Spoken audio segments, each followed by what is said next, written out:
नमस्कार, मैं हूं आलोक गौड़ और आप देख रहे हैं एचएनएन न्यूज। दोपहर के 3 बज चुके हैं और शुरू हो चुका है हमारा खास शो 3 बजे की 3 बड़ी खबरें, जहां हम लेकर आते हैं दिन भर की सबसे अहम और सबसे बड़ी और सबसे तेज खबरें। पहली बड़ी खबर में हम बात करेंगे कल से शुरू होने वाले संसद के मानसून सत्र की। आपको बता दें, कल से संसद का मानसून सत्र शुरू होने वाला है, लेकिन इसी बीच सत्र की शुरुआत से पहले एक दिन पहले सरकार ने सर्वदलीय बैठक बुलाई, जिसकी अध्यक्षता राजनाथ सिंह ने की। इस दौरान मीटिंग में कांग्रेस, सपा, टीएमसी, डीएमके सहित 10 से ज्यादा विपक्षी दलों के नेता शामिल हुए। हालांकि 15 मिनट बाद विपक्षी सांसद बाहर आ गए और बैठक का वॉकआउट किया। विपक्ष ने आरोप लगाया है कि सरकार ने टीएमसी के बागी 20 सांसदों के गुट को बैठक में क्यों बुलाया, जबकि स्पीकर ओम बिरला ने उनके गुट को अभी तक मान्यता नहीं दी है। और वहीं दूसरी बड़ी खबर में हम बात करेंगे देश भर में जारी कुदरत के कहर की। देश भर में मानसून का कहर लगातार बढ़ता जा रहा है। जम्मू कश्मीर में भारी बारिश, बादल फटने और भूस्खलन की घटनाओं ने भारी तबाही मचाई है। पूंछ और किश्तवाड़ में प्राकृतिक आपदाओं के कारण अब तक 11 लोगों की मौत हो चुकी है। वहीं उत्तराखंड, अरुणाचल प्रदेश और अन्य राज्यों में भी बाढ़ और भूस्खलन से जनजीवन बुरी तरह से प्रभावित हुआ है। और वहीं आज की तीसरी बड़ी खबर में हम बात करेंगे 72वें नेशनल फिल्म अवार्ड्स की, जहां 72वें नेशनल फिल्म अवार्ड के विजेताओं की घोषणा हो गई है। साल 2024 में रिलीज हुई यामी गौतम की फिल्म आर्टिकल 370 सबसे बड़ी विजेता बनकर उभरी है। यामी गौतम की फिल्म आर्टिकल 370 को न सिर्फ बेस्ट फीचर फिल्म के पुरस्कार से सम्मानित किया गया, बल्कि इस मूवी में उनकी एक्टिंग भी काफी सराहनीय रही है। यामी गौतम ने इस फिल्म के लिए बेस्ट एक्टर्स का भी अवार्ड जीता है।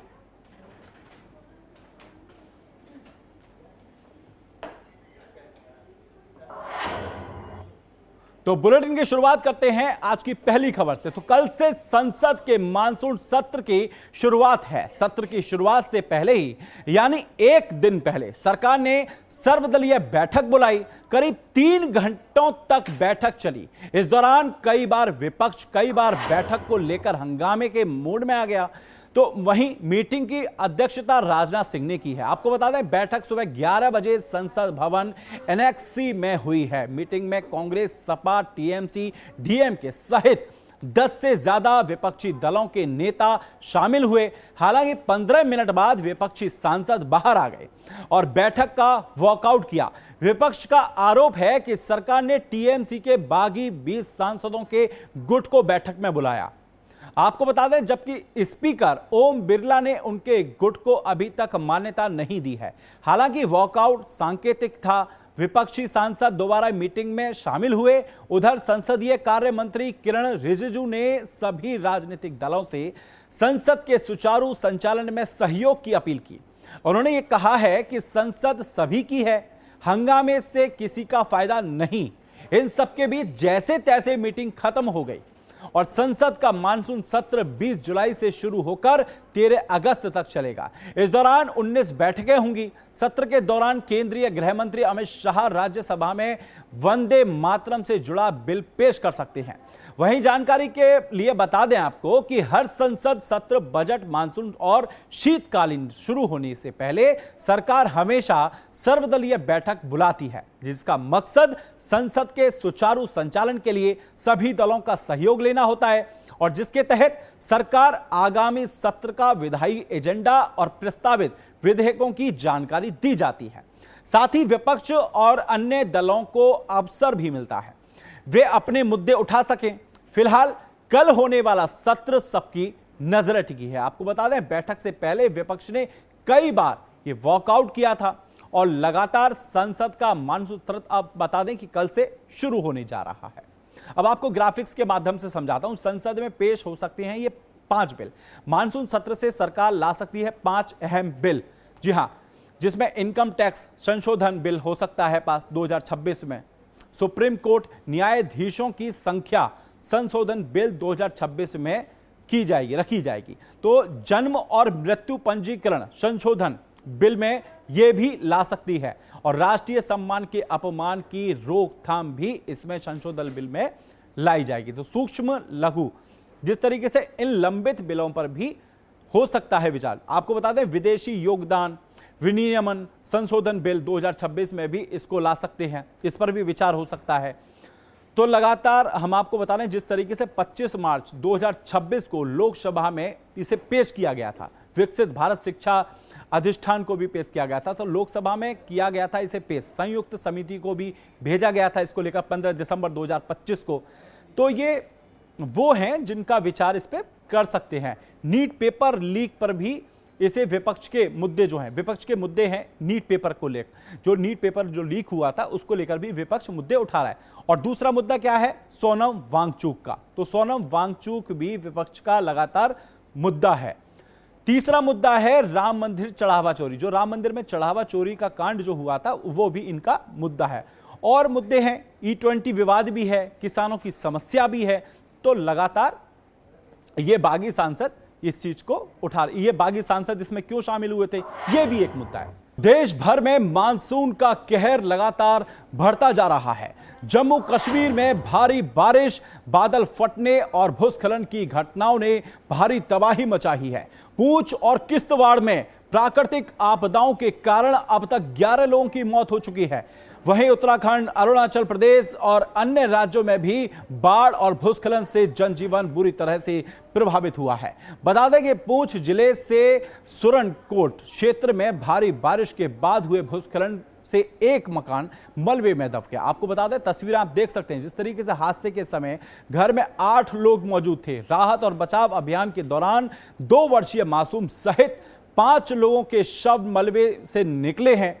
और दूसरी ओर किश्तवाड़ के सुन्नू में इलाके में बादल फटने के से कई घरों, खेतों और स्थानीय बुनियादी ढांचे को भारी नुकसान पहुंचा है। राजौरी जिले में लगातार बारिश के कारण धाड़, हाल और राजौरी नदियों का जलस्तर अचानक बढ़ गया, जिससे बेला कॉलोनी और बस स्टैंड में पानी भर गया है। तेज बहाव में बस स्टैंड पर खड़ी करीब 200 से 250 गाड़ियां बह गईं, जबकि कई परिवार और मवेशी बाढ़ के बीच फंस गए। आपको बता दें, बेहरोड क्षेत्र में एक क्रशर यूनिट के कई मजदूरों के फंसे होने की सूचना भी मिली। वहीं मंजाकोट तहसील के कोटली कलाबन गांव में बादल फटने से पूरा कब्रिस्तान बह जाने की घटना ने स्थानीय लोगों को गहरे सदमे में डाल दिया। लगातार बारिश और भूस्खलन के चलते माता वैष्णो देवी यात्रा भी अस्थायी रूप से रोक दी गई है। बैटरी कार मार्ग और भैरव घाटी रास्ते पर चट्टाने और मलबा गिरने से हेलीकॉप्टर, बैटरी कार और तथा घोड़ा पालकी सेवाएं भी पूरी तरह बंद कर दी गई। आपको बता लें, कटरा में करीब 15,000 श्रद्धालु, जी हां 15,000 श्रद्धालु यात्रा दोबारा शुरू होने का इंतजार कर रहे हैं। उत्तराखंड में भी हालात गंभीर बने हुए हैं। केदारनाथ की बात करें तो केदारनाथ यात्रा मार्ग पर भूस्खलन के कारण घोड़े, खच्चरों की सेवाएं रोक दी गई हैं, जबकि कैलाश मानसरोवर यात्रा का चौथा जत्था, जिसमें 50 तीर्थयात्री शामिल हैं, पिथौरागढ़ के धारचूला बेस कैंप में रोक दिया गया है। गर्भाधार क्षेत्र में भूस्खलन के चलते गूंजी जाने वाला मार्ग बंद हो गया है। उधर अरुणाचल प्रदेश में बाढ़ और भूस्खलन से अब तक 7 लोगों की मौत हो चुकी है, 29 लोग घायल हुए हैं और लगभग 1.49 लाख लोग प्रभावित हुए हैं। इससे राज्य के 26 जिले, 328 सर्कल और 576 गांव मानसून की मार झेल रहे हैं। पुंछ प्रशासन और पुलिस ने लोगों से नदियों और नालों से दूर रहने की अपील की है। अनावश्यक रूप से घरों से बाहर न निकलने और खराब मौसम के दौरान यात्रियों से बचने की अपील की है। आपको बता दें, प्रशासन राहत एवं बचाव कार्यों में जुटा है, जबकि मौसम विभाग ने कई क्षेत्रों में भारी बारिश की चेतावनी जारी की है। तो जम्मू कश्मीर में कुदरत का कहर लगातार बरपा रहा है। जम्मू कश्मीर में बादल फटने से भारी तबाही मची है और जिसमें जम्मू कश्मीर में जो तबाही है, जो कुदरत का जो मार पड़ रही है, उससे अब तक 10 से ज्यादा लोगों की मौत हो चुकी है। जी हां, अब तक 10 से ज्यादा लोगों की मौत हो चुकी है। पुंछ और राजौरी में कुदरत का कहर ज्यादातर बरस रहा है। तो भारी बारिश से बाढ़ और भूस्खलन की से लगातार कई लोगों के लापता होने की भी खबर सामने आ रही है। क्योंकि हालात पर प्रशासन की नजर बनी तो हुई है, लेकिन ये कुदरत की मार है। जो जम्मू कश्मीर में जो पड़ रही है वो कुदरत का कहर है, उससे हालात अभी प्रशासन भी काबू में नहीं कर पा रहा है। तो हालत प्रशासन की नजर तो भले ही है, लेकिन सूरनकोट में तबाही का मंजर देखने लायक था। तो बारिश से कई इलाकों में जल भराव, भूस्खलन से रास्ते प्रभावित और राहत बचाव अभियान लगातार तेज चल रहा है। वहीं आपको बता दें, केंद्रीय गृह मंत्री अमित शाह ने बाढ़ के हालातों पर चिंता जताई है। वहीं एलजी मनोज सिन्हा सीएम उमर अब्दुल्ला से फोन पर भी बातचीत की है। तो सूरनकोट में तबाही का मंजर देखने को मिला है। तो बारिश से कई इलाकों में जल भराव की भी समस्या देखने को मिली है। भूस्खलन से रास्ते प्रभावित हुए हैं। तो सूरनकोट में तबाही का ये मंजर है। किश्तवाड़ में बादल फटा है, तो घरों और खेतों में ये पानी घुस चुका है। तो कई लोग इसमें लापता भी हुए हैं, जिनका अब तलाश अभियान जारी है। प्रशासन और बचाव दल मौके पर तैनात है और लगातार नजर बनाए हुए है। तो लोगों को सुरक्षित स्थानों पर पहुंचाया भी जा रहा है। जो लोग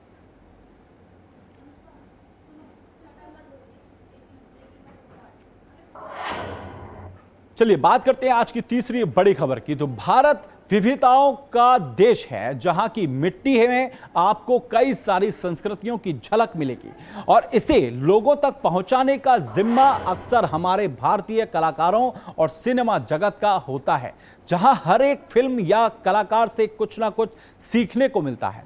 फिल्में जीवन का आईना होती हैं। फिल्म की कहानियां या पात्र अक्सर पर्दे से सीधा दिल तक उतर जाते हैं और कभी कभी कोई प्रेरणा या जागरूकता का संदेश भी दे जाते हैं। ऐसे में कलाकारों की प्रतिभा को निखारने और पर्दे के आगे किए उनके अभिनय के लिए वे भी सम्मान के हकदार हैं। इसी सम्मान को लेकर आखिरकार 72वें नेशनल फिल्म अवार्ड्स का ऐलान कर दिया गया है। सूचना और प्रसारण मंत्रालय ने 72वें राष्ट्रीय फिल्म पुरस्कारों की घोषणा कर दी। विजेताओं के नाम से पर्दा उठ चुका है। सबसे पहले बात करें तो सबसे पहले बेस्ट फिल्म क्रिटिक का अवार्ड संजीव श्रीवास्तव को दिया गया। इसके अलावा फिल्म मेकर जयराज ने फीचर फिल्मों की अनाउंसमेंट की। अरविंद स्वामी और कार्ति स्टारर मेईजाघन को स्पेशल मेंशन अवार्ड मिला। धनुष की कैप्टन मिलर को स्पेशल मेंशन अवार्ड मिला। यह अवार्ड धनुष को मिलेगा। वहीं बेस्ट फीचर फिल्म एम्बू है, जो कि तुलु भाषा में बनी है। आपको बता दें, इस फिल्म को सुध्वज सेट्टी ने डायरेक्ट किया है। गढ़वाली भाषा की बेस्ट फिल्म का अवार्ड ढोली को मिला है और इसे दिनेश पी भोंसले ने डायरेक्ट किया है। वहीं तेलुगु भाषा की बेस्ट फिल्म का अवार्ड कमेटी कुरुलू को मिला है। धनुष के डायरेक्शन में बनी रायन को तमिल की बेस्ट फिल्म कैटेगरी में अवार्ड मिला। दूसरी तरफ हिंदी सिनेमा जगत की ओर से रुख करें तो यहां बॉलीवुड अभिनेता कार्तिक और मलयालम सिनेमा के सुपरस्टार मम्मूटी को संयुक्त रूप से बेस्ट एक्टर चुना गया। बॉलीवुड के मशहूर एक्टर्स यामी गौतम को बेस्ट एक्टर्स घोषित किया गया और राजकुमार राव की फिल्म श्रीकांत को बेस्ट हिंदी फिल्म का अवार्ड मिला है। हालांकि इस घोषणा में लगभग 2 हफ्ते की देरी हुई, क्योंकि जूरी की चर्चा अभी चल रही है। तो बता दें कि इन अवार्ड्स में उन फिल्मों को सम्मानित किया गया जिन्हें central board of film certification यानी CBFC ने जनवरी 2024 से 31 दिसंबर 2024 के बीच सर्टिफिकेट दिया है। इस साल के विनर्स को मशहूर फिल्म मेकर जयराज की अध्यक्षता वाली 11 सदस्यों की जूरी ने चुना है। तो बता दें कि जूरी ने सूचना और प्रसारण मंत्रालय को अपनी सिफारिश सौंपने से पहले देश भर से आई एंट्रीज का मूल्यांकन किया। फिलहाल भारतीय सिनेमा के लिए यह पल गौरव का है। तो 72वें राष्ट्रीय फिल्म पुरस्कारों की घोषणा और सूचना प्रसारण मंत्रालय ने घोषणा की है। आपको बता दें, 72वें राष्ट्रीय फिल्म पुरस्कारों की ये घोषणा हुई है। सूचना प्रसारण और मंत्रालय ने इसकी घोषणा की है। तो जिस तरीके से अवार्ड संजीव श्रीवास्तव, ये आपको बता दें बेस्ट फिल्म क्रिटिक का अवार्ड जो मिला है वो संजीव श्रीवास्तव के नाम रखा गया है। और फीचर फिल्म की श्रेणी में अगर बात करें तो सर्वश्रेष्ठ फिल्म श्रीकांत को इसका पुरस्कार दिया गया है और फिल्म का निर्देशन तुषार हीरानंदानी ने किया है। तो 72वें फिल्म की बात चल रही है। 72वें राष्ट्रीय फिल्म पुरस्कारों की बात करें तो राजकुमार राव लीड रोल की भूमिका में भी रहे हैं। आपको बता दें जिस तरीके से नॉन फीचर फिल्म में बेस्ट डॉक्यूमेंट्री का अवार्ड राम नामी को दिया गया है, तो गढ़वाली भाषा में बनी फिल्म ढोली को बेस्ट फिल्म का अवार्ड मिला। वहीं 72 जो राष्ट्रीय फिल्म की बात चल रही है, पुरस्कारों की बात चल रही है, तो नॉन एनिमेशन की नॉन फीचर फिल्म की श्रेणी में स्पेशल मेंशन चोला डोरा और सुई को मिला है इसका अवार्ड।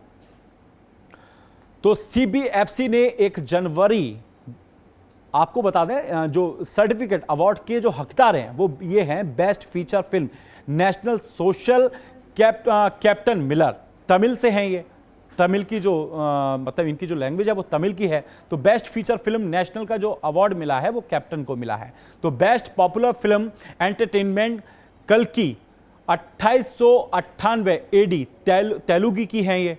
तो best debut film of director, तो बता दें आपको वीर सावरकर रणदीप हुड्डा को इसका अवार्ड दिया गया है।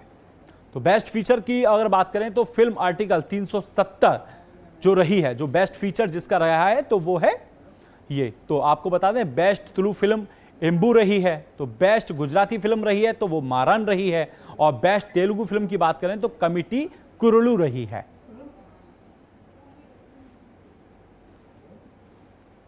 बेस्ट तमिल फिल्म रायन रही है। फीचर फिल्म्स की बात करें तो बेस्ट ओडिया फिल्म लहरी रही है। तो बेस्ट मराठी फिल्म की बात करें तो मुक्कुम पोस्ट रही है। बेस्ट मणिपुरी फिल्म की बात करें तो सुनीता रही हैं, और बेस्ट मलयालम फिल्म की बात करें तो बेस्ट कोंकणी फिल्म